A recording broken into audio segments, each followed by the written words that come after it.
के साथ, एक ज़ील के साथ आज के इस सेशन में। और आज हम क्या डिस्कस करने वाले हैं जी? आज हम डिस्कस करेंगे रॉ मटेरियल्स फोटोसिंथेसिस में क्या क्या चाहिए एंड फोटो सिस्टम्स क्या हैं, लाइट एंड डार्क रिएक्शन क्या है। अगर आपको याद हो, हम अपने पिछले सेशन में फोटोसिंथेसिस लेक्चर की शुरुआत कर चुके हैं। मैंने आपको बताया था photo means light and photosynthesis जब आप कहते हैं, सो synthesis refers to what?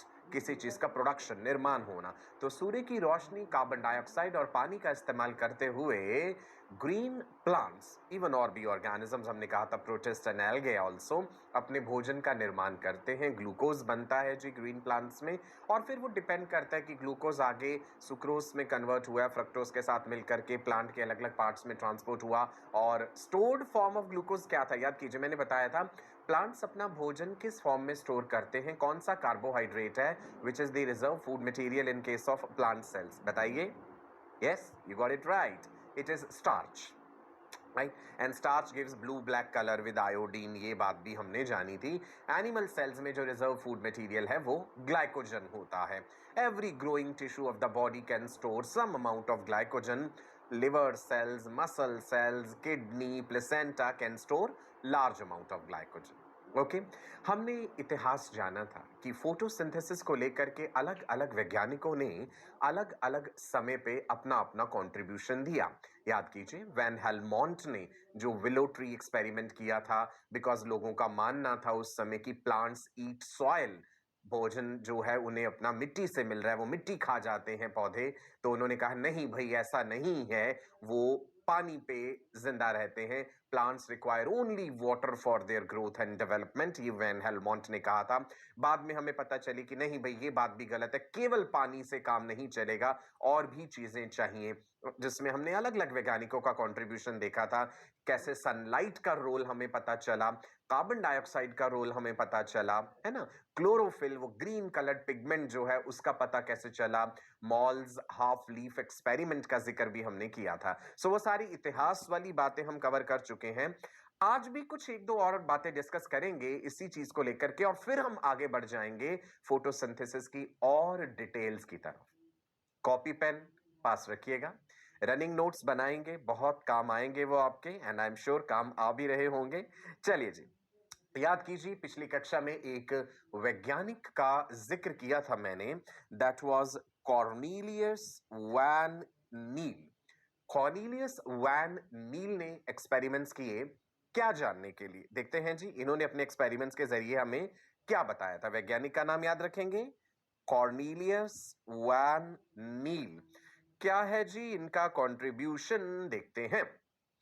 Which component in plant contributes to evolution of oxygen? चलो, हमने ये तो जान लिया कि भाई फोटोसिंथेसिस की जो गुत्थी थी, जो रहस्य था, जो पजल था, वो कैसे स्टेप बाय स्टेप सॉल्व हुआ। कार्बन डाइऑक्साइड इस्तेमाल होती, राइट? चलो जी, एग्रीड। पानी इस्तेमाल होता है, एग्रीड। सनलाइट चाहिए, ओके, वो भी पर्टिकुलर वेवलेंथ की, ये भी जिक्र किया था। क्लोरोफिल चाहिए, बन गई ऑक्सीजन, मतलब कार्बन डाइऑक्साइड इस्तेमाल हुई, पानी इस्तेमाल हुआ, ऑक्सीजन और ग्लूकोज बन गए। सवाल ये उठता है कि ऑक्सीजन कहां से आ रही है? क्या ऑक्सीजन का सोर्स कार्बन डाइऑक्साइड है, या क्या ऑक्सीजन का सोर्स पानी है, H2O? ये ऑक्सीजन कहां से आ रही है? इसी बात की गहराई को जानने के लिए कॉर्नेलियस वैन नील ने जो प्रयोग करा, जो एक्सपेरिमेंट करा, वो क्या था? देखते हैं ji. He studied photosynthetic microbes, bacteria study करे उन्होंने। Green and purple sulphur bacteria, green sulphur bacteria, purple sulphur bacteria. Chlorobium. Chlorobium is green sulfur bacteria and chromatium is purple sulfur bacteria. लिख लीजिए नाम ताकि आपको याद रहे। दो नाम बताए मैंने, वैज्ञानिक का नाम कॉर्नेलियस वैन नील, और जो माइक्रोब्स उन्होंने स्टडी करे, green sulphur bacteria that is chlorobium, and purple sulphur bacteria that is chromatium. Chroma is referring to colour, right ji. क्या था प्रयोग? उन्होंने एक ग्लास स्टॉप्ड बॉटल में मिनरल मीडियम लिया, mineral medium containing salts. Mineral medium से क्या मतलब है भाई? उसमें मिनरल्स थे, सोडियम क्लोराइड, मैग्नीशियम के कंपाउंड्स, बहुत सारी चीजों के मिनरल्स जो है वो मिले हुए हैं। H2S है, बाइकार्बोनेट, हाइड्रोजन सल्फाइड है, बाइकार्बोनेट है, और उसमें वो सल्फर बैक्टीरिया उन्होंने डाल दिए। ठीक है जी, राइट? क्लियर है इतनी बात? देखते हैं जी क्या नतीजा निकलेगा इससे। He observed that the green and the purple sulfur bacteria जो वो यूज कर रहे थे did not release oxygen during photosynthesis. In bacteria ने फोटोसिंथेसिस किया परंतु ऑक्सीजन रिलीज नहीं करी। तो क्या ऐसा भी हो सकता है कि फोटोसिंथेसिस की कुछ वैरायटीज, कुछ टाइप्स ऐसी होती हों जिसमें ऑक्सीजन रिलीज नहीं हो रही? कार्बन डाइऑक्साइड इस्तेमाल हो रही है, ऑक्सीजन रिलीज नहीं हो रही, राइट? तो दैट मीन्स कहीं ना कहीं कुछ रिलेशन मिल जाएगा इस बात से कि ऑक्सीजन का सोर्स क्या है, पानी है या फिर कार्बन डाइऑक्साइड है। समझे आप? चलो आगे देखते हैं जी।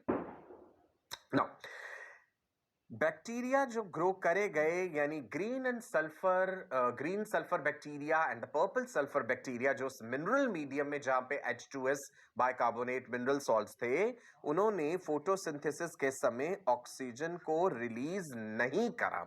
ये चीज उन्होंने अपने एक्सपेरिमेंट में ऑब्जर्व करी। ये बैक्टीरिया जो थे they grew anaerobically only in the presence of carbon dioxide and light. Anaerobic conditions में ग्रो कर रहे हैं, कार्बन डाइऑक्साइड है भाई, लाइट है, और इन्होंने जो प्रोडक्ट बनाया, हाइड्रोजन सल्फाइड तो हमने यूज किया था ना, H2S, तो इन्होंने बना दिया सल्फर एंड सल्फेट्स। अब उन्हें इस बात से यह समझ में आया कि जो H2S ऐड किया गया था, हाइड्रोजन सल्फाइड, वहीं से कहीं ना कहीं कुछ हो रहा है जिसकी वजह से ये कंपाउंड्स बन रहे हैं। अदरवाइज आगे हम पढ़ेंगे कि जो ऑक्सीजन का सोर्स है वो पानी होता है। मैं आपको बता देता हूं, H2O जो है फोटोलिसिस होता है जिससे ऑक्सीजन रिलीज हो रही है। यहां पे ऐसा नहीं हो रहा है ना। सो वो जो हाइड्रोजन है वो कहां से आ रहा है इसमें, देखते हैं जी।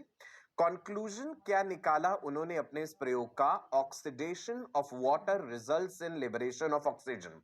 यही बात वो जानना चाह रहे थे कि भाई फोटोसिंथेसिस के दौरान जो ऑक्सीजन आ रही है, क्या वो कार्बन डाइऑक्साइड से आ रही है या वो ऑक्सीजन कहीं और से आ रही है? तो नतीजा निकला कि वो पानी का जो फोटोलिसिस है, photo means light, lysis means break down, right, जिसके कारण ऑक्सीडेशन जो हुआ है वाटर का, that results in the liberation of oxygen. Water provides hydrogen in order to reduce CO2 to carbohydrates. Ultimately करना क्या है भाई? अल्टीमेटली होना है कि जो कार्बन डाइऑक्साइड है इसको प्लांट्स ने बदल देना है कार्बोहाइड्रेट में। और कौन सा कार्बोहाइड्रेट बन रहा है जी? ग्लूकोज। ध्यान से देखिएगा ये चीज। ग्लूकोज का फॉर्मूला क्या है? C6H12O6। ना, अब कार्बन और ऑक्सीजन तो है, कार्बन डाइऑक्साइड में C और O तो है, चाहिए क्या कोई ऐसा सोर्स जो इसमें H को ऐड कर दे। C हो जाए, H हो जाए, O हो जाए तो कार्बोहाइड्रेट बन गया ना। समझे अब बात? तो वो H जो है, हाइड्रोजन जो है, वो कहां से आया? लिखा है ji, water provides hydrogen in order to reduce CO2 to carbohydrates.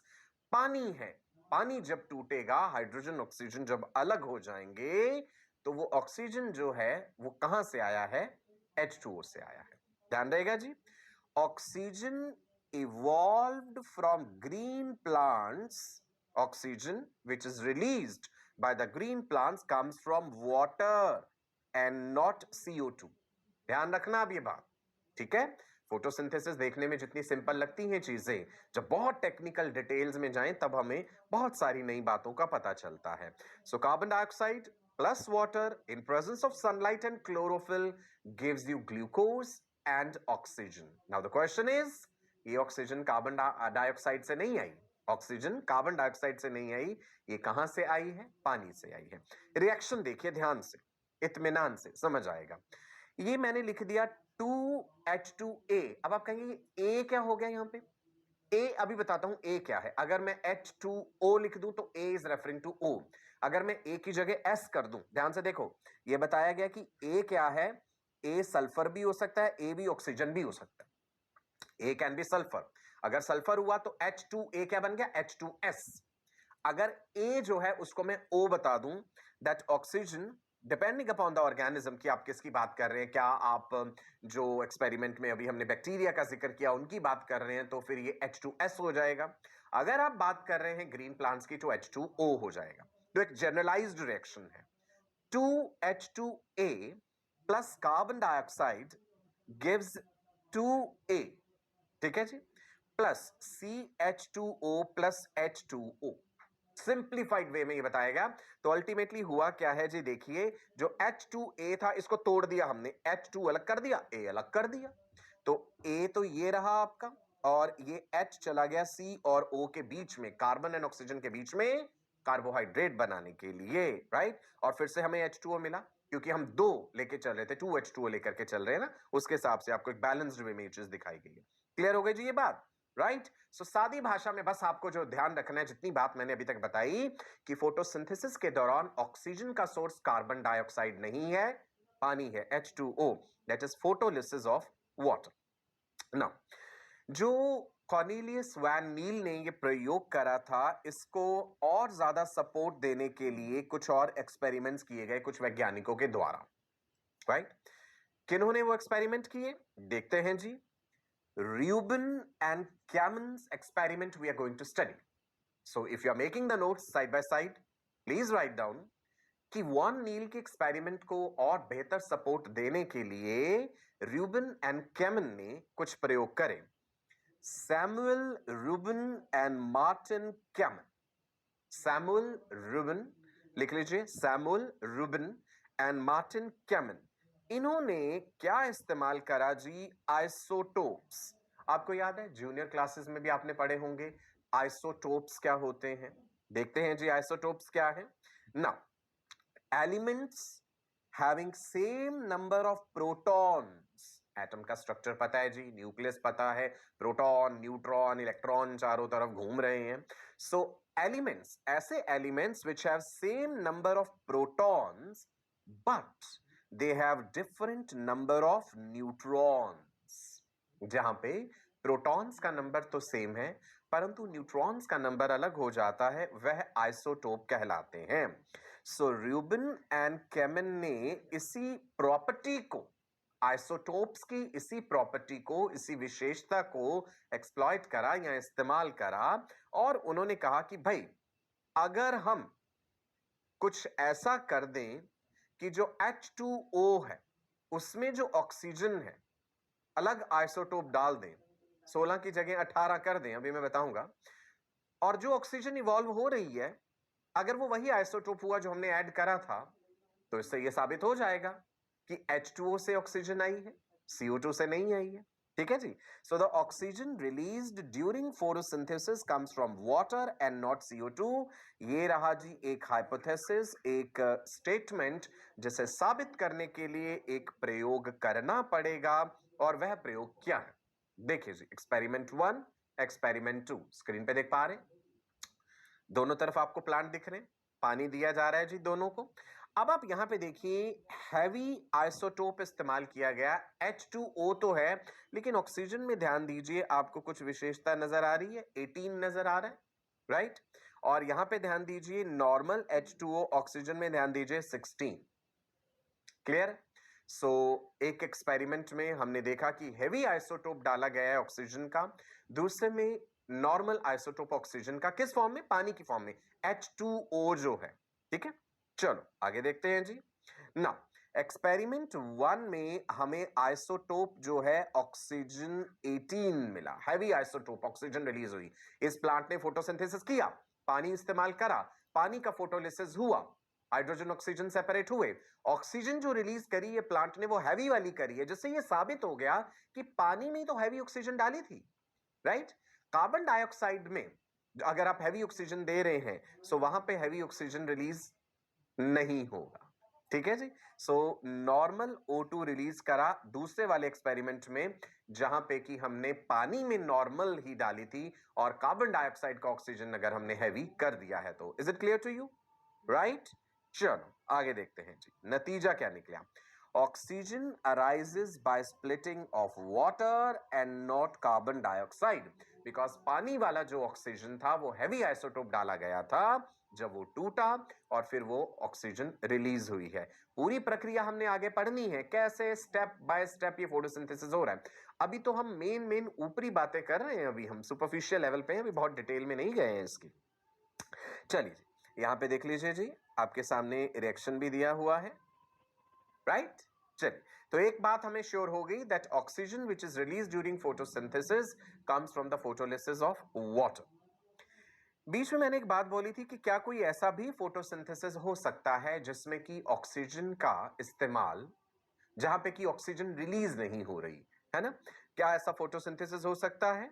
देखते हैं जी, टाइप्स ऑफ फोटोसिंथेसिस में oxygenic photosynthesis, anoxygenic photosynthesis, spelling ध्यान दीजिएगा, आप लिखना चाहें साथ साथ टेबुलर फॉर्म में, मोस्ट वेलकम।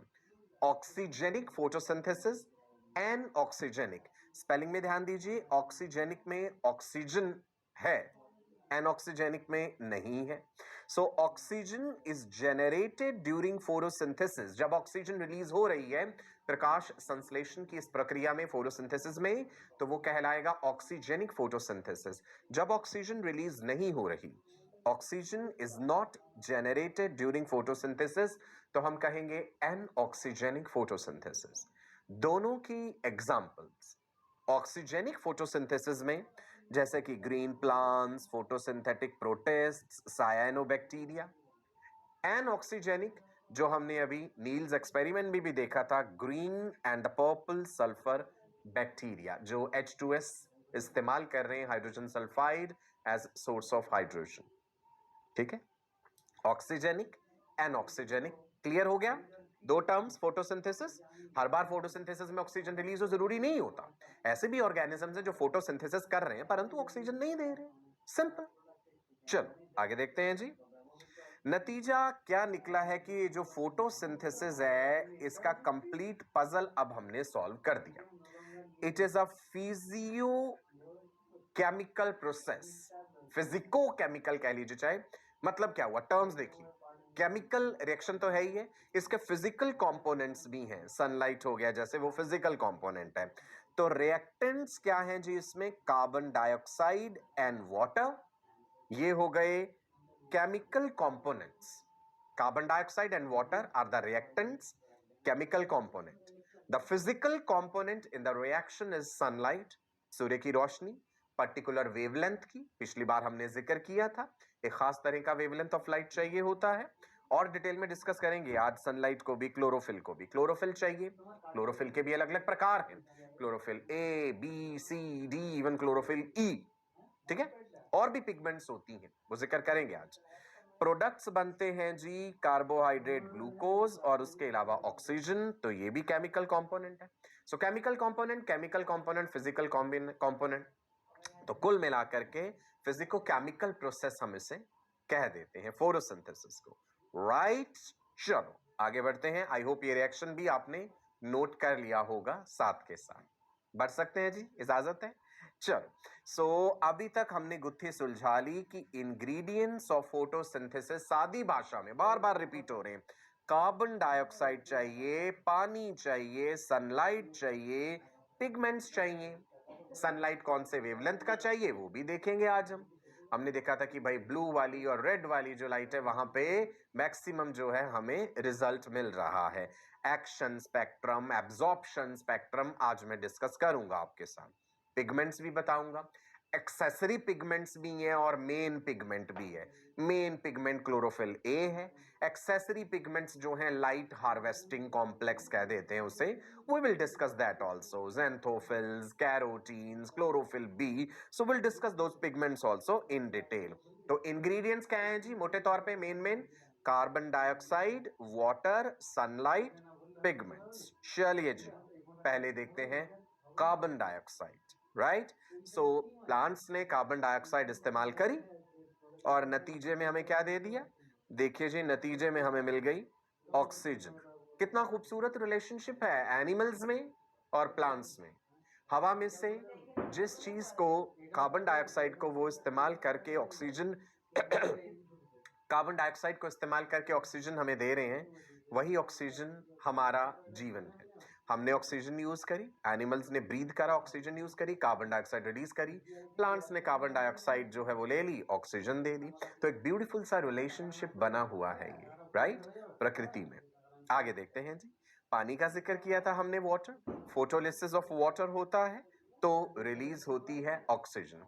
और प्लांट्स जो है पानी कहाँ से ले रहे हैं? आप जानते हैं जी, मिट्टी में से पानी जो एब्जॉर्ब हो रहा है। पूरी डिटेल में हमने वो सब चीजें ऑलरेडी डिस्कस करी हुई हैं। Long distance transportation of water, short distance transportation, if you remember, osmosis, diffusion, translocation, xylem, phloem, सारी बातें हम ऑलरेडी पानी के बारे में कर चुके हैं। विलो ट्री एक्सपेरिमेंट याद है आपको? विलो ट्री एक्सपेरिमेंट में वैन हेलमोंट ने क्या कहा था भाई? मिट्टी में उन्होंने एक प्लांट को उगाया, मिट्टी का वजन ले लिया, प्लांट का ले लिया, कुछ वर्षों तक उसे पानी डालते रहे, राइट। प्लांट जो है कई गुना इंक्रीज कर गया बायोमास में, उसका वजन बहुत ज्यादा बढ़ गया, मिट्टी उतनी की उतनी रही, नेग्लिजिबल सा चेंज आया था उसमें, है ना। तो इसका मतलब है इतना सारा पानी उन्होंने इस्तेमाल कर लिया। अच्छा याद कीजिए, ट्रांसपिरेशन में ये भी पढ़ा था, जितना पानी जड़ों के द्वारा प्लांट्स सोखते हैं, एब्जॉर्ब करते हैं, वो सारे का सारा इस्तेमाल नहीं होता, उसका वाष्पीकरण भी हो जाता है, इवेपोरेशन भी हो जाता है एरियल पार्ट्स में से, ट्रांसपिरेशन जो हमने पढ़ा था। सो कॉर्नेलियस वैन नील्स एक्सपेरिमेंट का कंक्लूजन देख लें एक बार फिर से। Oxygen evolved from green plants comes from water and not carbon dioxide. ये रिएक्शन भी हमने देख लिया था, 2H2A, जहां पे A मैंने कहा था भाई, अगर ग्रीन प्लांट्स की बात कर रहे हैं तो वो ऑक्सीजन हो जाएगा, A की जगह H2O। अगर आप वो बैक्टीरिया की बात कर रहे हैं, ग्रीन वाले बैक्टीरिया जो हमने लिए और पर्पल वाले जो सल्फर बैक्टीरिया लिए, सो वहां पे सल्फर हो जाएगा, H2S हो जाएगा। क्लियर है? चलो जी। अच्छा एक और बात बताऊं आपको, बड़ी इंटरेस्टिंग। फोटोसिंथेसिस पढ़ते समय बार बार हमारे दिमाग में ग्रीन प्लांट्स आ रहे हैं, लेकिन आपको जान के ये हैरानी होगी कि वर्ल्ड्स हाईएस्ट ऑक्सीजन प्रोड्यूसर्स क्या है? समुद्र में रहने वाले प्लैंक्टन्स, राइट, फाइटोप्लैंक्टन्स। वो सबसे ज्यादा ऑक्सीजन प्रोड्यूस कर रहे हैं, 50 से 85% जो है। सो वर्ल्ड्स हाईएस्ट ऑक्सीजन प्रोड्यूसर्स हमारे ग्रीन प्लांट्स नहीं है, समुद्र में ऑक्सीजन बना रहे हैं कौन? Phytoplanktons, right. स्ट्रेंज है ना, अजीब बात है। समुद्र के नीचे भी ऑक्सीजन बन रही है और वो इस्तेमाल हो रही है। वंडरफुल। चलिए जी, अगला कंपोनेंट डिस्कस करते हैं, दैट इज सनलाइट, सूर्य की ये रोशनी। Have you ever notice the tendency of plants to grow towards light? ये भी हम जूनियर क्लासेस से पढ़ते आ रहे हैं कि भाई प्लांट्स जो है वो उस दिशा की तरफ बढ़ते हैं जिधर से सूर्य की रोशनी आ रही है। आप एक गमले में एक पौधा लगाएं और उसे इस प्रकार से रख दें कि एक तरफ से आपने उसे शेड कर दिया है और एक तरफ से उसे खुला एक्सपोजर मिल रहा है, तो जिस तरफ सूर्य की रोशनी होगी पौधे का झुकाव उस तरफ को हो जाएगा, राइट। सो फोटोट्रोपिज्म क्या है? ये एक टर्म अब आपके सामने आया, नोट कर लीजिए लाइट को लेकर के। Photo word is referring to light. Phototropism, phenomena of plants bending towards light, रोशनी की तरफ वो झुकते हैं, बेंड करते हैं, मूव करते हैं। अच्छा सूरजमुखी का पता भी आपको पता है ना, आपने शायद देखे भी होंगे, सनलाइट और सूरजमुखी में क्या रिलेशन है। फोटोमॉर्फोजेनेसिस एक और टर्म है। फोटोट्रोपिज्म तो हो गया bending towards the light. Photomorphogenesis is development of plants which is controlled by light. रोशनी जो है प्लांट डेवलपमेंट कंट्रोल करती है। हम पढ़ेंगे जो शेडी रीजन हो जाता है वहां पे ऑक्सिन जो होता है, एक प्लांट हार्मोन, ऑक्सिन जो है वो ज्यादा सिक्रीट होता है। तो हम पढ़ेंगे ऑक्सिन का रोल, शेड का रोल, शूट इलोंगेशन, ये सब किस तरह से होता है, राइट जी। फोटोमॉर्फोजेनेसिस, फोटोट्रोपिज्म, दो शब्द आप ध्यान रखेंगे। फोटोट्रोपिज्म लिख लिया आपने, phenomena of plants bending towards light, and photomorphogenesis, that is the development of the plant which is controlled by light. So light का बड़ा इंपॉर्टेंट रोल है। हमने एक्सपेरिमेंट भी पढ़ा था इन हाउस एक्सपेरिमेंट। क्या था जी?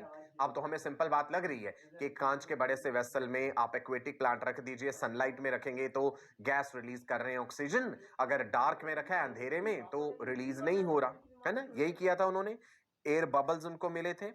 When the plant was kept in presence of sunlight, aquatic plant एक बड़े से मर्तबान में डाल दिए उन्होंने, और जब उसे डार्क में रखा गया यानी शेड में रखा गया, no bubbles were formed. We know this thing, simple, sunlight का रोल जो है हमें पता है।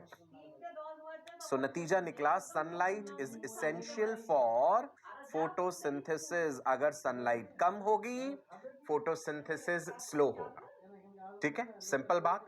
Sunlight is essential for photosynthesis and less sunlight है, फोटोसिंथेसिस स्लो हो जाएगा।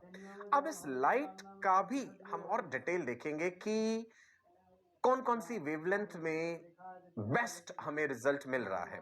आपको याद होगा हमने एक एक्सपेरिमेंट भी पढ़ा था, क्लेडोफोरा एल्गा और वो बैक्टीरिया वाला, जिसमें मैंने बताया था एक पर्टिकुलर वेवलेंथ ऑफ लाइट में 400 से 700 नैनोमीटर तक की हमने बात करी थी ना।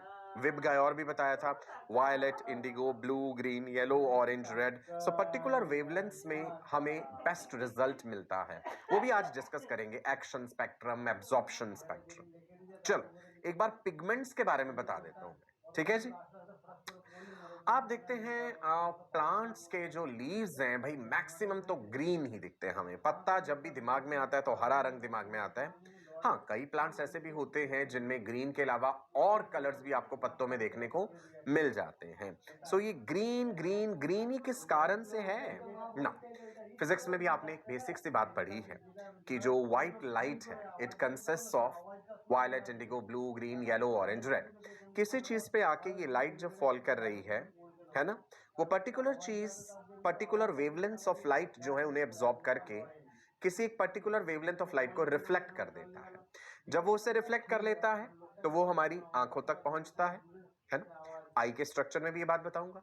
किसी चीज को देखने के लिए सोर्स ऑफ लाइट चाहिए। जैसे आप मुझे देख पा रहे हैं, मेरे आसपास लाइट्स हैं, मेरे ऊपर वो लाइट फॉल कर रही है और रिफ्लेक्ट होकर के लाइट जो है वो आपकी आंखों तक जा रही है, कॉर्निया से जाकर के फिर वो लाइट प्यूपिल के थ्रू, लेंस के थ्रू होती हुई रेटिना पे जा रही है, और रेटिना पे एक बायोकेमिकल प्रोसेस इनिशिएट होता है जिससे कि जो फोटोकेमिकल एनर्जी है वो नर्व इंपल्स में बदलती है और ब्रेन तक मैसेज पहुंचता है। वो सब हम ह्यूमन फिजियोलॉजी में पढ़ेंगे। तो सादी भाषा में यहाँ पे आपको ये बता रहा हूं कि व्हाइट लाइट कमिंग इन, जब वो फॉल करी लीफ पे, ग्रीन लाइट रिफ्लेक्ट हुई, हमारी आंखों तक पहुंची, तो वो चीज हमें हरी नजर आती है। इसका मतलब जो बाकी थे, violet, indigo, blue, green reflect हो गया, येलो, ऑरेंज, रेड, वो जो है सब अब्सॉर्ब हो गए और बाकी जो है रिफ्लेक्ट हुए, और जो रिफ्लेक्ट हुआ है वही कलर होता है उस पर्टिकुलर चीज का। Now what about leaves that are not green? अब ये भी मैंने कहा जरूरी नहीं है कि भाई सभी लीव्स जो है वो ग्रीन कलर के हों, नॉन ग्रीन भी तो हो सकते हैं। सो लेट्स सी, जैसे आप देख पा रहे हैं यहाँ पे क्रोटॉन्स भी हैं, अलग अलग तरह के लीव्स आपको दिखाए गए हैं जिसमें अलग अलग रंग है। एक ही पत्ते में कितने अलग अलग रंग भी दिख रहे हैं हमें। चलो एक एक्सपेरिमेंट करते हैं छोटा सा, देखते हैं जी क्या एक्सपेरिमेंट। गार्डन में, आपके घर में गमले में भी अगर आपने कोई फल या सब्जियां लगाई हैं तो हमें ग्रीन कलर के लीव्स लेने हैं।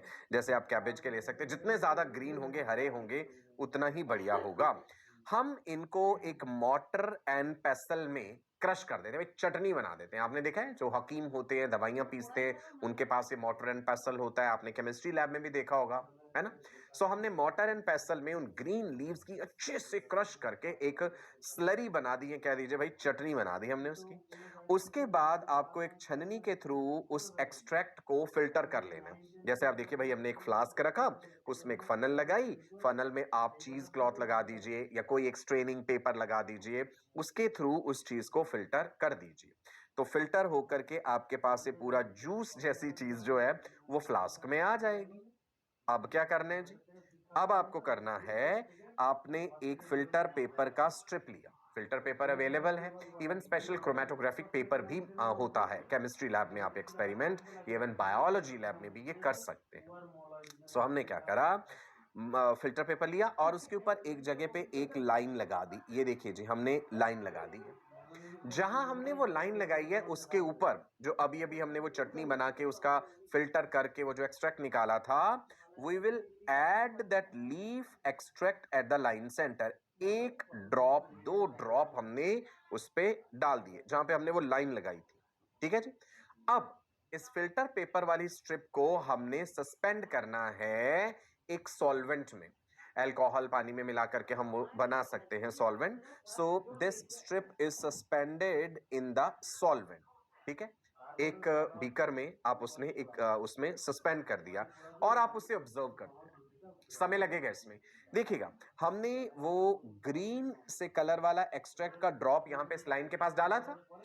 धीरे धीरे आप देखेंगे कि फिल्टर पेपर में ऊपर की तरफ ये कलर उठता जा रहा है, राइट। गहरा रंग और हल्का होते होते ये इस तरह से ऊपर को बढ़ता जाएगा। पेशेंस रखना होगा आपको इसमें ऑब्जर्व करने के लिए।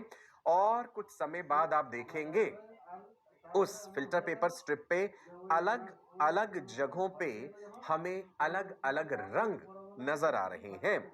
नाउ ये जो कलर आपको नजर आ रहे हैं ये इन पिगमेंट्स के कारण हैं। पिगमेंट्स का ही जिक्र कर रहे थे ना। तो जो ग्रीन कलर का एक्सट्रैक्ट था भाई, उसमें कई तरह के पिगमेंट्स हमने अलग कर लिए। कौन कौन से? क्लोरोफिल ए, ध्यान दीजिए, अब ऐसे शॉर्ट में लिखा है ना, CHL, क्लोरोफिल को रेफर कर रहा है। Chlorophyll B, chlorophyll A, xanthophyll, carotene. Carotene जो है येलोइश रेडिश सा पिगमेंट जो होता है, गाजर में भी जैसे होता है ना, कैरोटीन के कारण है। आप जानते हैं बीटा कैरोटीन विटामिन ए के निर्माण के लिए चाहिए, सिंथेसिस के लिए। तो समझे अभी तक आप बात, मैं आपको क्या बता रहा हूं, हम ओवरऑल क्या पढ़ रहे हैं, क्या क्या इंग्रेडिएंट्स हैं फोटोसिंथेसिस में जो इस्तेमाल हो रहे हैं। कार्बन डाइऑक्साइड का जिक्र कर लिया, वाटर का जिक्र कर लिया, सनलाइट का जिक्र कर लिया। अब हम पिगमेंट्स की बात कर रहे हैं। पिगमेंट वर्ड दिमाग में आते क्लोरोफिल आता है। क्लोरोफिल दो प्रकार का है, chlorophyll A, chlorophyll B. Chlorophyll के अलावा और भी पिगमेंट्स हैं, जैसे ज़ैंथोफिल हो गया, कैरोटीन हो गया, इनके अलावा और भी होती है। ठीक है जी। सो अब हम एक बार एंगलमैन्स का एक्सपेरिमेंट जो था उसे याद करके देखते हैं। रिकॉल कीजिए एंगलमैन्स एक्सपेरिमेंट का कंक्लूजन क्या था। Aerobic bacteria detect the presence of oxygen. Engelmann वाला एक्सपेरिमेंट क्या था, उन्होंने जो क्लेडोफोरा है, एल्गे, उसको ग्रो करा था। अलग अलग वेवलेंथ ऑफ लाइट जो है उसके ऊपर जब डाली गई थी, सो कुछ पर्टिकुलर रीजन पे एरोबिक बैक्टीरिया जो भी उन्होंने एक्सपेरिमेंटल कल्चर में मटेरियल उसमें यूज करे थे, दो पर्टिकुलर जगह पे वो ज्यादा मिल रहे थे, वो बैक्टीरिया ऑक्सीजन की तरफ आकर्षित हो रहे थे। दैट मीन्स इस वाली रेंज में और यहां पे क्लेडोफोरा ज्यादा ऑक्सीजन प्रोड्यूस कर रहे हैं, सो बैक्टीरिया उस तरफ ज्यादा है। ठीक है जी। So aerobic bacteria detects the presence of oxygen, ये हमने पिछले सेशन में पढ़ा था। Formation of oxygen is highest in the red and the blue light. Particular wavelength है वहां ज्यादा है। Blue and red wavelengths optimum for photosynthesis, right. याद रखना है ये बात। एंगलमैन्स एक्सपेरिमेंट का ये जो नतीजा है, ब्लू एंड रेड, विप गायोर का जो रीजन है उसमें ब्लू एंड रेड, यहां पे बेस्ट रिजल्ट मिल रहा है हमें फोटोसिंथेसिस का। So this Engelmann's experiment is also called as action spectrum experiment. इस एक्सपेरिमेंट को हम एक नाम और दे देते हैं, एक्शन स्पेक्ट्रम एक्सपेरिमेंट। अभी एक्शन स्पेक्ट्रम टर्म हमने क्यों यूज किया, ये किस चीज के एक्शन की बात हो रही है। So let's understand what is action spectrum. Action यहां पे हो रहा है एक तरह से रेट ऑफ रिएक्शन जो है, फोटोसिंथेसिस जो है उसका इफेक्टिवनेस, कितने वेवलेंथ ऑफ लाइट पे वो बेस्ट मिल रहा है। सो एक्शन स्पेक्ट्रम होता है बेटा, if you can note down that will be very good. लिखिए एक्शन स्पेक्ट्रम क्या है।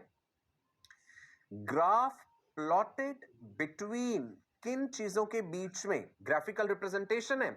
आपको दिख रहा है एक एक्सिस पे हमने वेवलेंथ ऑफ लाइट लिया, दूसरे एक्सिस पे रेट ऑफ इफेक्टिवनेस, उस रिएक्शन की इफेक्टिविटी सबसे बेस्ट कहां मिल रही है, फोटोसिंथेसिस का जिक्र हो रहा है। सो ग्राफ प्लॉटेड बिटवीन, दो चीजों के बीच में, rate of effectiveness of a biochemical reaction जो कि यहां पे फोटोसिंथेसिस है, against the wavelength of light. एक एक्सिस पे वेवलेंथ ऑफ लाइट ले लीजिए, एक एक्सिस पे उस पर्टिकुलर वेवलेंथ के रिस्पॉन्स में रिजल्ट क्या मिल रहा है वो देख लीजिए। सो आपको यहां पे बेस्ट मिल रहा है और दूसरा आपको यहां पे बेस्ट मिल रहा है। सो वेवलेंथ ऑफ लाइट हमने यहां पे लग ले, जैसे violet, indigo, blue, green, yellow, orange, red, ऐसे कर दिया। तो दो जगहों पे पीक हमें नजर आया है। सो ये जो ग्राफ प्लॉट हुआ है ये एक्शन स्पेक्ट्रम कहलाता है, ठीक है। अभी एब्जॉर्प्शन स्पेक्ट्रम भी देखेंगे। एक्शन स्पेक्ट्रम समझ आ गया ना, कितने पर्टिकुलर वेवलेंथ ऑफ लाइट पे बेस्ट रिजल्ट्स मिल रहे हैं। चलिए जी, now this action spectrum it led to the discovery about many details related to photosynthesis. देखते हैं क्या है। एंगलमैन्स एक्सपेरिमेंटल ऑब्जर्वेशन ये था कि पर्टिकुलर वेवलेंथ ऑफ लाइट में क्लेडोफोरा के आसपास बैक्टीरिया ज्यादा इकट्ठे हो गए। ये हमने प्लॉट कर दिया रेट ऑफ फोटोसिंथेसिस जो है which is measured by the oxygen which is released, और यहां पे है वेवलेंथ ऑफ लाइट नैनोमीटर्स में। 400 नैनोमीटर, फिर 500 दिखाया गया, 600 दिखाया गया, 700 दिखाया गया, ठीक है जी ना। एक बार फिर से इसको और जूम्ड वर्जन दिखा देते हैं, लार्ज में दिखा देते हैं। गौर से देख लीजिए, यहाँ पे पीक आ रहा है और एक पीक हमें यहाँ मिल रहा है, राइट। और आपको याद है जी, violet, indigo, blue, green, yellow, orange, red, VIBGYOR जिसका हम जिक्र करते हैं। सो ब्लू के आसपास और हमें रेड के आसपास बेस्ट रिजल्ट मिल रहा है। नाउ ये देखिए एक्शन स्पेक्ट्रम, और यहां पे देखो एब्जॉर्प्शन स्पेक्ट्रम क्लोरोफिल ए का और क्लोरोफिल बी का। हमने जिक्र किया था ना कि ग्रीन प्लांट्स ग्रीन क्यों नजर आ रहे हैं भाई, particular wavelength of light absorb हो रही है और ग्रीन कलर जो है रिफ्लेक्ट हो रहा है। सो एब्जॉर्प्शन स्पेक्ट्रम उन पिगमेंट की रेफरेंस में है, क्लोरोफिल ए और क्लोरोफिल बी के लिए दिखाया गया है। ये देखिए क्लोरोफिल ए और ये है जी क्लोरोफिल बी, और ये है कैरोटिनॉइड्स, ठीक है। कहां कहां पीक दिखा रहे हैं देख लीजिए, एक 400 के आसपास आपको नजर आ रहा है और एक आपको 600 और 700 के बीच में एक जगह पे पीक नजर आ रहा है। सो ब्लू रीजन में नजर आ रहा है आपको और एक जगह रेड रीजन में नजर आ रहा है, और कैरोटिनॉइड्स का थोड़ा सा हटके है पीक उससे। ये एब्जॉर्प्शन स्पेक्ट्रम है पिगमेंट की रेफरेंस में कि कितने पर्टिकुलर वेवलेंथ ऑफ लाइट को उसने एब्जॉर्ब करा है। एक्शन स्पेक्ट्रम किस रेफरेंस में था कि उस पर्टिकुलर वेवलेंथ ऑफ लाइट पे कैसा फोटोसिंथेसिस हुआ है, राइट। चलो, सो एक्शन स्पेक्ट्रम और जो एब्जॉर्प्शन स्पेक्ट्रम है, दो बातें हमने करी, एक्शन स्पेक्ट्रम, एब्जॉर्प्शन स्पेक्ट्रम। अगर हम उनके ग्राफ्स को ओवरलैप करके देखें तो आप देख लीजिए कि हमें कुछ इस तरह के रिजल्ट जो है वो देखने को मिल जाएंगे। ये एब्जॉर्प्शन स्पेक्ट्रम दिखाया गया आपको, ये एक्शन स्पेक्ट्रम।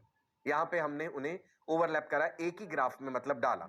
देख लीजिए यहाँ पे पीक ये इधर मिल रहा है, इधर मिल रहा है, and same thing we are getting for the absorption spectrum. कहने का मतलब यही है भाई, अगर मैं रिजल्ट निकालूं इस बात का, ज्यादा कॉम्प्लिकेट अगर हम ना करें चीज को, कि एक पर्टिकुलर वेवलेंथ ऑफ लाइट है जहां पे chlorophyll A chlorophyll be absorb कर रहे हैं, उसे बेस्ट रिजल्ट दे रहे हैं फोटोसिंथेसिस का, मैक्सिमम फोटोसिंथेसिस हो रहा है। So absorption spectrum is with reference to the pigment which is absorbing the light. Action spectrum is with reference to rate of effectiveness of the reaction. वो दोनों चीजें बराबर मिल रही हैं हमें, जहां पे एक्शन स्पेक्ट्रम के पीक आ रहे हैं वहीं पे एब्जॉर्प्शन स्पेक्ट्रम के भी पीक हमें मिल रहे हैं। I hope this point is clear to you, right. Focus रहिए बिल्कुल। चलो, अब आ जाता है जिक्र जी फोटोसिंथेसिस के लिए जो पिगमेंट्स इस्तेमाल हो रही हैं। अभी थोड़ी देर पहले जिक्र किया था ना, पिगमेंट को स्टडी करने के लिए क्या करा था, ग्रीन लीव्स लेकर के मॉर्टर एंड पेसल में क्रश करे थे, स्लरी बनाई थी, एक स्ट्रेनिंग क्लॉथ के थ्रू या फिल्टर हमने उनको कर लिया था, फिर हमने क्रोमेटोग्राफिक पेपर या सिंपल फिल्टर पेपर पे हमने उनको देखा कि हमें chlorophyll B, chlorophyll A, ज़ैंथोफिल्स, carotene मिले। अभी इन्हीं पिगमेंट के बारे में थोड़ा सा और डिटेल में जानते हैं। फोटोसिंथेटिक पिगमेंट्स को ब्रॉडली दो कैटेगरीज में डिवाइड करो, नोट्स में लिख लीजिए जैसे मैंने लिखा है यहां पे। फोटोसिंथेटिक पिगमेंट दो category, chief pigment and accessory pigments. Chief मुख्य रूप से जो यूज हो रहा है that is chlorophyll A. Chlorophyll A का स्ट्रक्चर भी देखेंगे अभी, सेंटर में मैग्नीशियम है, नाइट्रोजन भी है, और क्लोरोफिल ए और बी में अंतर क्या है, डिफरेंसेस क्या है, ये भी देखेंगे। Chief pigment chlorophyll A, accessory pigments जो कि लाइट हार्वेस्टिंग कॉम्प्लेक्स बना देते हैं। अच्छा, ये पास पास ही प्रेजेंट है, जैसे मान लो ये वाला मार्कर जो आपको दिख रहा है, यहाँ ये जो राइटिंग पेन दिख रहा है, ये चीफ पिगमेंट है और ये मेरी उंगलियां जो है ये इसके आसपास ही है ना। तो ऐसे करके मैंने पकड़ लिया। जो आसपास वाले हो गए वो एक्सेसरी पिगमेंट्स हो गए, लाइट हार्वेस्टिंग कॉम्प्लेक्स, जो कि लाइट हार्वेस्ट करके फिर पास ऑन करेंगे इलेक्ट्रॉन्स जो है आगे इस मेन पिगमेंट को, चीफ पिगमेंट को। वो हम पूरी प्रक्रिया अभी स्टेप बाय स्टेप देखेंगे। सो फिलहाल आप दो ब्रॉड कैटेगरीज में फोटोसिंथेसिस के पिगमेंट्स को डिवाइड कर लीजिए, chief pigment and number two is what, accessory pigment. Chief pigment chlorophyll A, accessory में chlorophyll B, carotenoid, xanthophyll. Please write down, नाम लिख लीजिए, chlorophyll B, carotenoid and xanthophyll. What is the difference between chlorophyll A and chlorophyll B? मुख्य रूप से अंतर क्या है जी दोनों में? लिख लीजिए, सुन लीजिए, समझ लीजिए। Chlorophyll A blue green in its pure state, bluish green नजर आता है। अब एक चीज पे गौर करो, ये वाली बात पे, यहां पे जहां मैंने एरो डाला, CH3 है ना, मिथाइल ग्रुप। सो ओवरऑल इस स्ट्रक्चर में आपको ये रटना नहीं है, बनाना नहीं है आपको, नहीं, ठीक है। इसमें समझ लीजिए एक मेन ये रिंग लाइक स्ट्रक्चर है और एक लंबी सी टेल है, इसमें सेफाइटॉल टेल है, लंबी सी रिंग है बीच में, पोरफायरिन रिंग। यहां पे आपको Mg नजर आ रहा है, मैग्नीशियम। ये ध्यान रखना, magnesium is an important constituent of the structure of chlorophyll. Magnesium की कमी हो जाने से प्लांट में क्या क्या गड़बड़ हो जाएगी, अब आपको समझ आ गई होगी कि मैग्नीशियम क्लोरोफिल में प्रेजेंट होता है। आपको नाइट्रोजन दिख रहा है, चारों तरफ ये रिंग्स दिख रहे हैं, डिटेल में नहीं जाना स्ट्रक्चर की। ये ग्रुप पे ध्यान दीजिएगा, ये जो बनाया गया that is methyl. So chlorophyll A is having methyl group at position X, हमने नाम दे दिया उस पोजीशन का, ठीक है जी। Chlorophyll B, it is olive green in its pure state, yellowish green type कह लीजिए, ऑलिव ग्रीन कह लीजिए, in its pure state. Chlorophyll A क्या था, that is blue green in its pure state. Chlorophyll A में कौन सा group था, मिथाइल ग्रुप।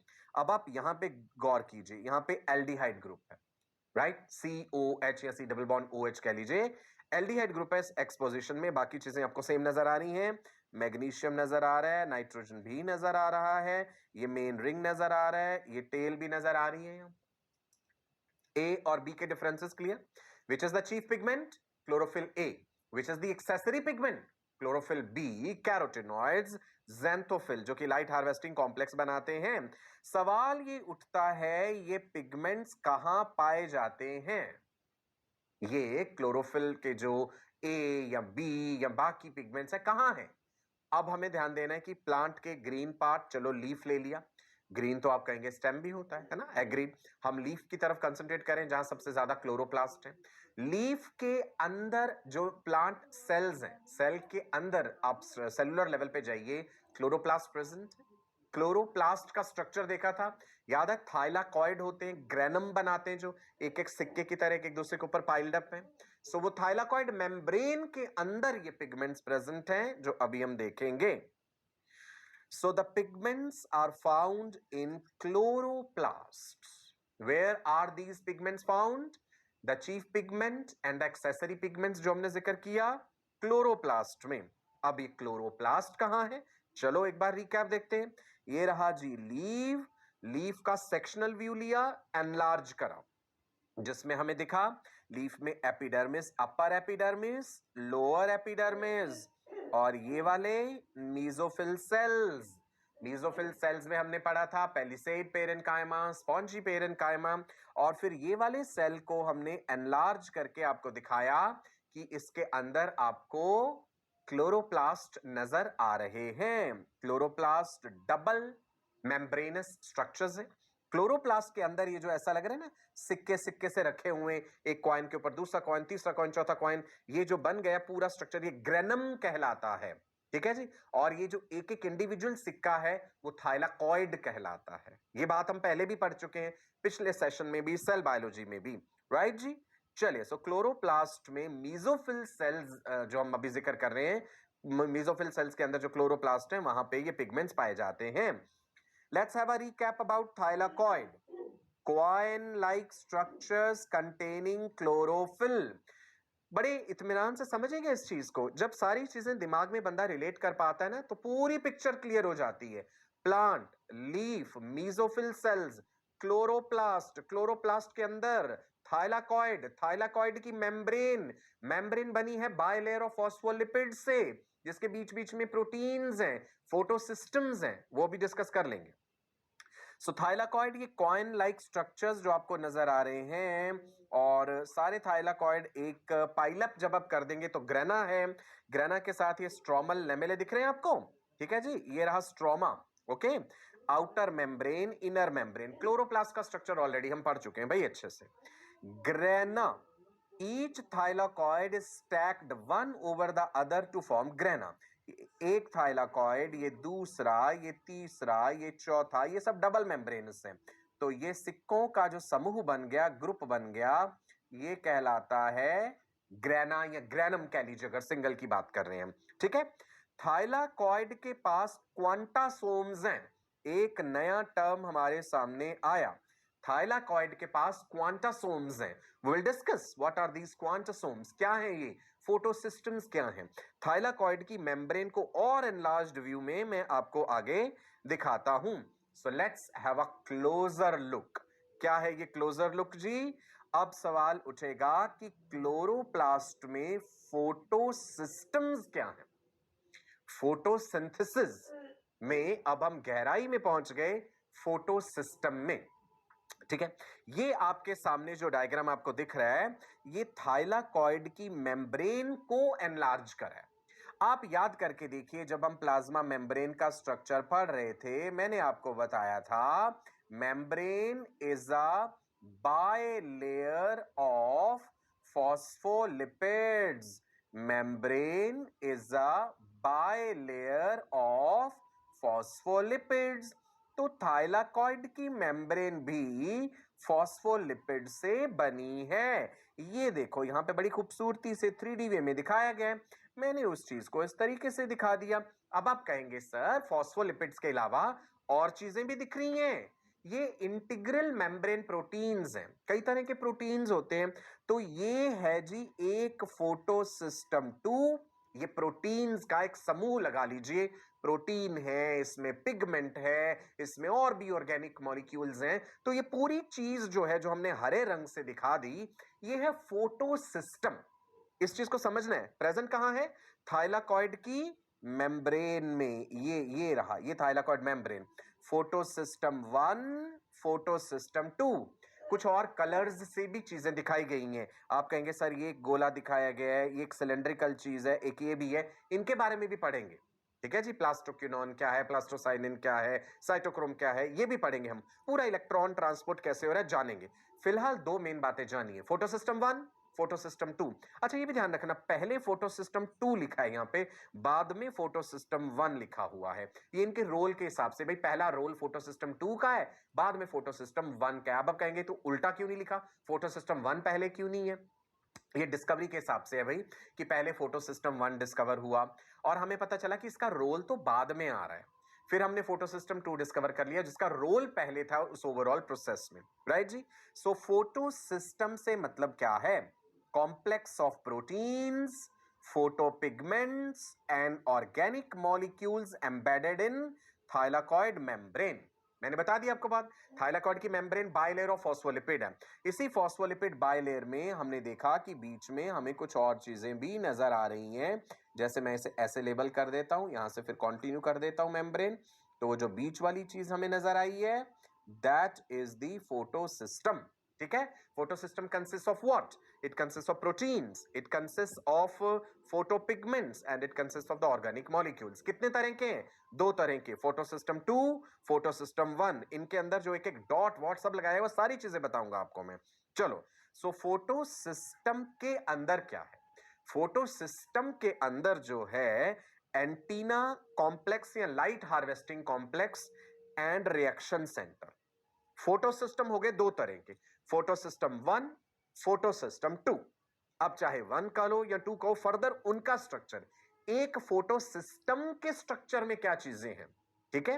एक फोटोसिस्टम के अंदर दो चीजें होंगी, एक तो मेन रिएक्शन सेंटर, जैसे रफली बना दूं, मान लो जी ये मेन रिएक्शन सेंटर है और इसके आसपास ये जो बाकी चीजें हैं ये सिर्फ एक दिखाने का तरीका है आपको, ठीक है। ये हो जाएगा एंटीना कॉम्प्लेक्स या लाइट हार्वेस्टिंग कॉम्प्लेक्स, जो कि पर्टिकुलर वेवलेंथ्स ऑफ लाइट को रिस्पॉन्ड करेगा और इनके अंदर कुछ रिएक्शन होगा, इलेक्ट्रॉन एक्साइट हो जाएंगे और वो पास ऑन हो जाएंगे इस मेन रिएक्शन सेंटर को। फिर से बता देता हूं, मान लो ये जो मार्कर मैंने हाथ में पकड़ा है ये रिएक्शन सेंटर है और मेरी फिंगर्स इसके चारों तरफ लाइट हार्वेस्टिंग कॉम्प्लेक्स हैं और ये पूरी चीज एक फोटो सिस्टम है। क्लियर हो जाएगा, पूरी चीज फोटो सिस्टम है। So photo system has antenna complex, antenna इसलिए कहा, एंटीना सिग्नल्स पकड़ता है ना, तो ये लाइट पकड़ता है। क्लियर है जी। Now let's talk about this antenna complex और the light harvesting complex. System of photo pigments and proteins, बना तो ये फोटो पिगमेंट और प्रोटीन से ही है, इसमें एक्सेसरी पिगमेंट्स हैं, ये इंपॉर्टेंट बात है ध्यान रखने वाली। पूरे फोटो सिस्टम में दो चीजें हमने कर दी, एक्सेसरी एंड मेन, ऐसे कह लो। जो मेन वाला है वो रिएक्शन सेंटर है। अच्छा, मेन वाले में मेन पिगमेंट है, reaction centre is the main pigment. कौन सी थी मेन पिगमेंट, याद कीजिए, क्लोरोफिल ए। तो रिएक्शन सेंटर में क्लोरोफिल ए है और जो हम लाइट हार्वेस्टिंग कॉम्प्लेक्स कह रहे हैं ना, इसमें है एक्सेसरी पिगमेंट्स। कौन सी थी accessory pigments, chlorophyll B, xanthophylls, carotenoids. समझ आई ये बात, रिएक्शन सेंटर ने लाइट को रिस्पॉन्ड करा, सॉरी जो लाइट हार्वेस्टिंग कॉम्प्लेक्स है या फिर जिसको हम एंटीना कॉम्प्लेक्स कह रहे हैं, इसने लाइट को रिस्पॉन्ड करा, इलेक्ट्रॉन एक्साइट हुए, उनको रिएक्शन सेंटर की तरफ भेजा। दिखा है जी, रिएक्शन सेंटर में chlorophyll A which is the chief pigment. समझ आ गया अब बात, कहां से कहां तक पहुंचे। लीफ का स्ट्रक्चर, सेक्शनल व्यू, लीफ का अपर एपिडर्मिस, लोअर एपिडर्मिस, बीच में mesophyll cells, palisade parenchyma, spongy parenchyma, उन सेल्स के अंदर, मेसोफिल सेल्स के अंदर क्लोरोप्लास्ट, क्लोरोप्लास्ट के अंदर स्ट्रक्चर थाइलाकॉइड, एक थाइलाकॉइड का मेम्ब्रेन, बाइलेयर ऑफ फॉस्फोलिपिड और उसमें बीच बीच में फोटो सिस्टम लगे हुए हैं, photo system 2, photo system 1। What is photo system, photo system के अंदर प्रोटीन, फोटो पिगमेंट, कुछ और ऑर्गेनिक मॉलिक्यूल्स, और एक फोटो सिस्टम को, स्ट्रक्चर को मेन दो भागों में बांटा, रिएक्शन सेंटर, एंटीना कॉम्प्लेक्स या लाइट हार्वेस्टिंग कॉम्प्लेक्स।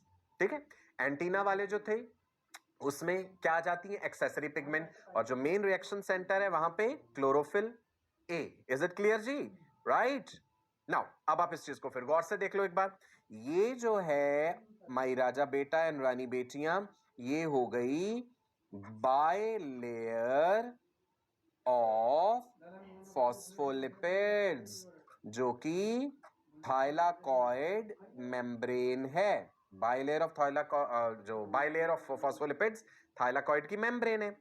ये जो पूरी चीज नजर आ रही है ये हो गया फोटो सिस्टम, राइट। कुछ डार्क से ग्रीन कलर से हैं और कुछ लाइट ग्रीन है। ये जो बीच वाली चीज है ना, ये क्या हो जाएगा, अब मुझे बताओ, जैसे मैंने इस मार्कर की एग्जांपल लेके बताया था, ये हो जाएगा इसका मेन रिएक्शन सेंटर। और इस रिएक्शन सेंटर में कौन सी पिगमेंट है, आप कहेंगे सर इसमें क्लोरोफिल ए। और ये जो बाहर वाली दिख रही है ये वाला और इधर से ये वाला, ये क्या है, ये रिएक्शन सेंटर के चारों तरफ क्या है, ये हो गया वो एंटीना कॉम्प्लेक्स या लाइट हार्वेस्टिंग कॉम्प्लेक्स। चलो मैं शॉर्ट में लिख देता हूं LHC, लाइट हार्वेस्टिंग कॉम्प्लेक्स। ये किस चीज से बना है, ये किस चीज से बना है, ये बना है जो एक्सेसरी पिगमेंट्स का हमने जिक्र किया था, क्लोरोफिल बी, ज़ैंथोफिल, कैरोटिनॉइड्स। अब ये जो ऐसे करके इसमें दिखाया गया है, ये इलेक्ट्रॉन्स का एक तरह से वाइब्रेशन इफेक्ट की, जैसे ट्यूनिंग फोर्क होता है ना, एक ट्यूनिंग फोर्क को आपने वाइब्रेट कर दिया और उसके पास ही दूसरा रखा तो उसकी एनर्जी वहां तक जाएगी, आगे जाएगी। सो इस तरह से ये एनर्जी ट्रांसफर होती जाएगी, राइट। ये चीजें हम अपनी अगली क्लास में डिटेल में जानेंगे कि किस तरह से ये लाइट हार्वेस्टिंग कॉम्प्लेक्स जो है वो लाइट को रिस्पॉन्ड करता है और उसके बाद ये एक्साइटेड इलेक्ट्रॉन्स जो है कैसे मेन रिएक्शन सेंटर तक पास होते हैं। एक बार गौर से इस पूरी मेम्ब्रेन को फिर से देख लीजिए। थाइलाकॉइड मेम्ब्रेन जो है उसको एनलार्ज व्यू में दिखाया गया। आपको स्ट्रोमा नजर आ रहा है थाइलाकॉइड्स के बाहर, और आपको यहाँ थाइलाकॉइड का स्पेस नजर आ रहा है। Photo system 2, photo system 1। Photo system 2 के नीचे P680 लिखा गया, that is referring to the wavelength of the light, and P700 photo system 1 के नीचे लिखा है, that 700 is again referring to the wavelength of light. ठीक है जी। मैं इस स्ट्रक्चर के बारे में भी बताऊंगा कि ये क्या चीज है जो आपको एक टरबाइन की तरह नजर आ रहा है, एटीपी सिंथेसिस में इसका क्या रोल है। चलिए जी, ऑल माई राजा बेटा एंड रानी बेटियां, I hope you have enjoyed today's session, right.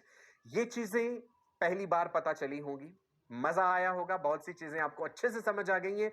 कुछ चीजों को आपको खुद रिवाइज करना पड़ेगा तो अच्छे से याद हो जाएंगी। चलिए, मेहनत करते रहिए, गाइडेंस हमारी है, सफलता आपको जरूर मिलेगी। I wish you all a very very bright and prosperous future. नमस्कार जी, bye bye, God bless you all.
পড়ো পড়ো পড়ো আর পড়তে কি বাকি আছে আমি বলো